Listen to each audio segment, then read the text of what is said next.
I love movies. I also love movies, Keanu. Do you think people should subscribe to my channel and like the video? No, yeah. Alright, you heard it from John Wick himself, so make sure to like this video, subscribe to my channel, but let's get right into the video. What's up everyone, welcome back to the channel. This is going to be my non-spoiler review on John Wick Chapter 4, one of my most anticipated movies of 2023. This is going to be non-spoiler like I said, so let's get right into it.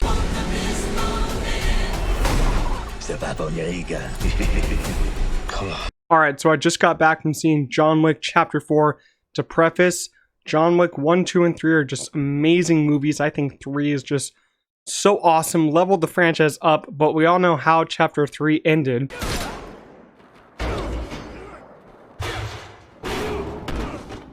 Basically, John gets thrown off a roof. So the plot of Chapter 4 is basically with the price on his head ever increasing. Legendary hitman John Wick takes his fight against the High Table Global as he seeks out the most powerful players in the underworld, from New York to Paris to Japan to even Berlin. In the cast, we have, of course, legendary Keanu Reeves, Donnie, Scott Adkins, Bill Skarsgård, the late and great Lance Reddick, Rina Sawayama. She's a pop star who this is her first acting, and she did great. Ian McShane, Hiroyuki Sanada, and Lawrence Fishburne. This film exceeded my expectations. They were already high. This film exceeded them. Our cast is just shining in this movie. Keanu Reeves just brings such a great performance. Donnie Yen as Blind Man Kane brings such a performance because he was already blind in Rogue One, so he didn't have to do much to learn. But he was legendary in this. Scott Adkins is like a comic book kind of villain. He's like a kingpin kind of guy in this movie. It's crazy. Like I said, Rina, she was great, as this is her first movie, I'm pretty sure.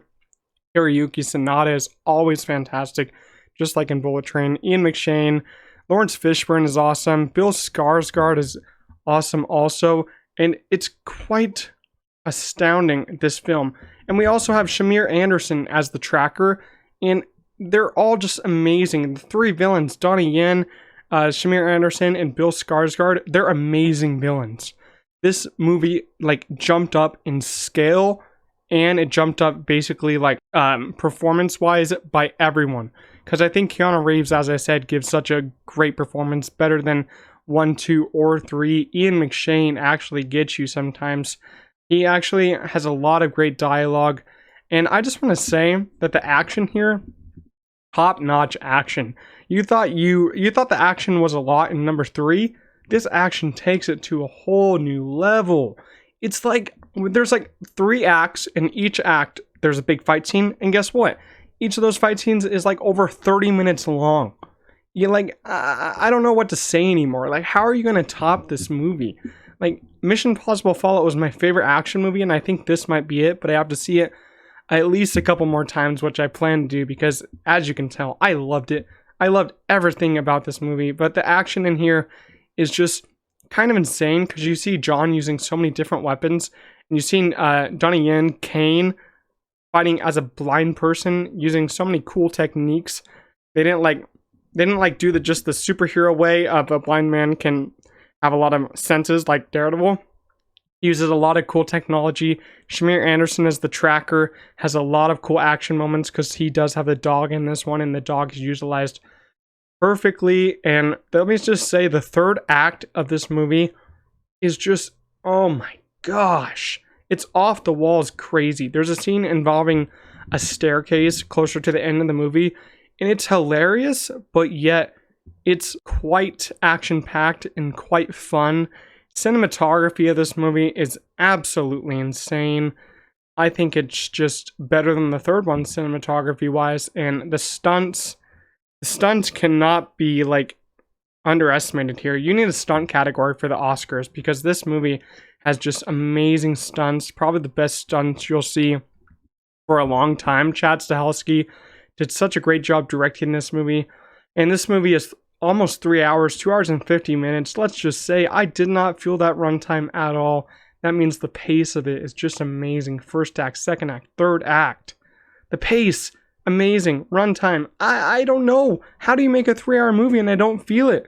It kind of just went. It went along. It just flowed so perfectly. I was like, oh my gosh, we're taking time with dialogue, and I'm like, wow, this dialogue is amazing. I'm into it with the lore. And then we're like, oh, jumping back into the action, and I'm like, okay, you got my attention still. And I'm like, oh my goodness. The ending of this movie, a perfect ending to a John Wick movie, a perfect ending to a movie overall, in my opinion. If you have a problem with this ending, then I don't know what to say, because I love the ending, and I thought it was just perfect. And overall, I just had such a great time with this movie. I went with a couple friends, and I just had an awesome time. The audience and me reacted to a lot of parts. Pretty funny in a lot of parts, but overall, I goddamn love this movie. It just was a roller coaster of action. There's even there's a lot of dialogue in here. As I said, it's great, and there's even some heartbreaking moments in here with some characters. But I'm not going to spoil anything because it's not a spoiler. But I love the movie. I'm going to go back and see it a couple more times. I might even do a spoiler review for this. But overall, I'm going to give this movie a 5 out of 5.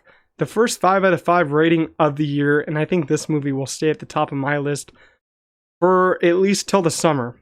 We have a lot of good movies coming out until the summer. But this movie checked all the boxes for me. And I cannot wait to watch it again. I'm really curious to hear what you guys thought. Leave your thoughts down below in the comments. But I'll see you guys in the next video. Peace out.